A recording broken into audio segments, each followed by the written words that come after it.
Hello everyone, খুলুমবাই সকলোকে নমস্কাৰ জনালো আজি পুনৰ আপোনালোকৰ ওচৰলৈ আৰু এটি ভিডিঅ' লৈ আহিছোঁ আৰু আজি এয়া মাছখিনি মই ৰাখিছিলোঁ মানে লোকেল মাছ সৰু সৰু মাছ তো এই মাছখিনিৰে আজি ভাবিছোঁ চাউলৰ গুড়িৰে বনাম মানে চাউলৰ গুড়িৰে মাছৰ তৰকাৰী তো বলক আৰম্ভ কৰোঁ ভিডিঅ'টো আৰু এয়া প্ৰথমে মই কেৰাহী এটাত পানী দি দিছোঁ তাৰ পিছতে দি দিছোঁ ইয়াতে আদা নহৰু পেষ্ট অকমান তাৰ পিছত দি দিছোঁ নিমখ আৰু এয়া আলু ডাঙৰ ডাঙৰকৈ কাটি ৰাখিছিলোঁ তো আলুখিনিও ইয়াতে দি দিছোঁ তো এনেকৈ দি মেলি এইখিনি অলপ সময় ভালকৈ উতলিবলৈ দিম মানে আলুখিনি যেতিয়া মানে আধা সিজা হ'ব তেতিয়ালৈকে উতলাই থাকিম তাৰ পিছত মই তাতে দি দিম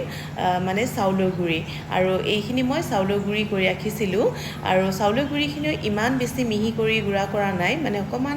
গোটা গোটাকেই আছে তেনেকৈ থাকিলে আৰু খাবলৈ বেছি ভাল লাগে মানে আৰু এই চাউলৰ গুড়ি তৰকাৰীখন আমি বড়োসকলে অনলা বুলি কওঁ মানে অনলা ওংখৰি চাউলৰ গুড়িৰ তৰকাৰী তো এই অনলা আমাৰ বড়োসকলৰ খুবেই ফেমাছ এটা ডিছ হয় তো যিকোনো অকেজন তেনেকুৱা ধৰণৰ বা বিয়া সবাহ তেনেকুৱা ধৰণৰ অনুষ্ঠানবোৰত এই অনলা তৰকাৰীখন বনোৱা হয় আৰু এই চাউলৰ গুড়িখিনি ভালকৈ ইয়াতে এনেকৈ দি দিলোঁ মই তাৰপিছতে দি দিছোঁ ইয়াতে অকণমান হালধি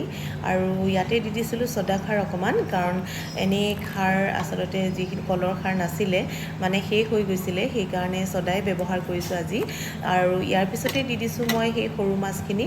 মানে যিখিনি মাছ লোকেল মাছখিনি ৰাখিছিলোঁ সেই মাছখিনি ভাজি ৰাখিছিলোঁ আৰু ইয়াতে ভজা মাছখিনি দি দিছোঁ আৰু এনেকৈ দি মেলি আৰু অলপ সময় ভালকৈ লৰাই থাকিম অলৰেডি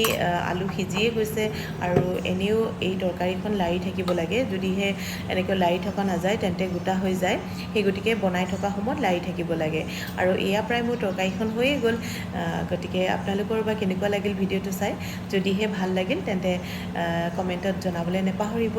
আৰু আগলৈ এনেকুৱা ধৰণৰ সুন্দৰ সুন্দৰ ভিডিঅ' আনিবলৈ ট্ৰাই কৰিম গতিকে কেতিয়াবা যদি আপোনালোকৰ সময় সুবিধা হয় তেন্তে এনেকৈ বনাই খাব পাৰে আৰু এটা বেলেগ ধৰণৰ টেষ্ট পাব আৰু ভালো লাগে খাই আৰু একেবাৰে শেষত দি দিছোঁ মই ধনিয়া পাত কেইটামান কাটি আৰু অনলা বুলি ক'লে মানে অনলা তৰকাৰী বুলি ক'লে আমাৰ বড়োসকলৰ জিভাৰ পানী পৰি যায় কিয়নো ইমানেই টেষ্টি হয় তৰকাৰীখন মানে খালেহে গম পোৱা যায় আৰু এই অনলা তৰকাৰী মাংসৰ লগতো সুন্দৰকৈ বনাই খাব পাৰি গতিকে ভিডিঅ'টো ইমানতে শেষ কৰিলোঁ আজিলৈ আহিছোঁ